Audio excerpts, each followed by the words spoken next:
Over the last few weeks, there has been a number of indicators implying that a 2018 update of some sort is coming to AFL Evolution. So in this video, we're going to take a look at what we can expect to see in this 2018 update. The obvious inclusion in this update is up-to-date lists. All 18 AFL teams and all 8 AFLW teams will see updated playlists, including the addition of new draftees, players who have been traded to new clubs, and retired and delisted players being removed from the game. Some of you might be wondering whether retired or delisted players will still be in the game as part of a delisted free agents section, but I doubt this will happen. I'd imagine once players are no longer part of the AFL system, they're no longer covered by the AFL or AFL Players Association license, and therefore would legally not be allowed in the game. A recent Snapchat from Freo's Tommy Sheridan implied that he was being face scanned for AFL Evolution, which is a pretty big deal if true. While it's to be expected that new draftees would be added to the game in this update, the fact that players like Sheridan could be being face scanned means that we could be seeing a bunch more face scanned players in this update. When the game was first released last year, one of the things Wicked Witch were commended on was the likeness of players who had been face scanned. The problem with this was that only a certain number of players per club had been scanned, and the difference between scanned and non-scanned players was pretty significant. So it's cool to think that Wicked Witch could be looking to fix this by doing another sweep of the clubs and grabbing some scans for players who weren't scanned in the original release. With this update, there's also an opportunity to add state leagues such as WAFL and SANFL that aren't already in the game. Again, I don't see this happening due to licensing.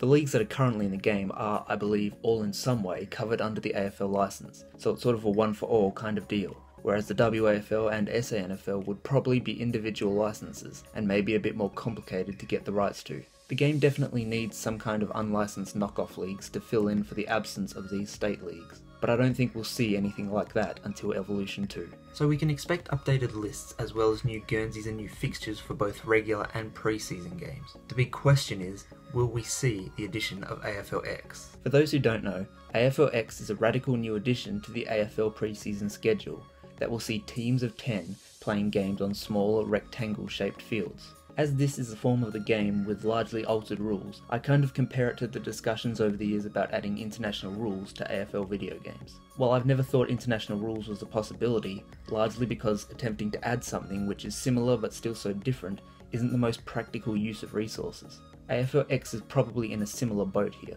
While the gameplay mechanics would be largely the same, it's still a radical shift when it comes to how the game works under the hood. I'm no expert in game design, but I'd imagine it'd take a fair bit of work to take AI that is used to playing on a much larger field, and with 18 players on field at any one time, to a field that is not only smaller, but also an entirely different shape and with much less players. I don't expect AFLX to be in this update, but we didn't expect AFLW to be in the original game. AFLX seems like it would be a perfect fit for a video game, so hopefully if we don't see it in this 2018 update, we might see it a little bit further down the road in Evolution 2. One thing we can expect in the update is the addition of the new Perth Stadium, or Optus Stadium. Back when Wicked Witch did an update for AFL Live 2, they added Adelaide Oval to the game for what would be the ground's first AFL season in 2014. So we should expect a similar situation for Optus Stadium in the 2018 Evolution update.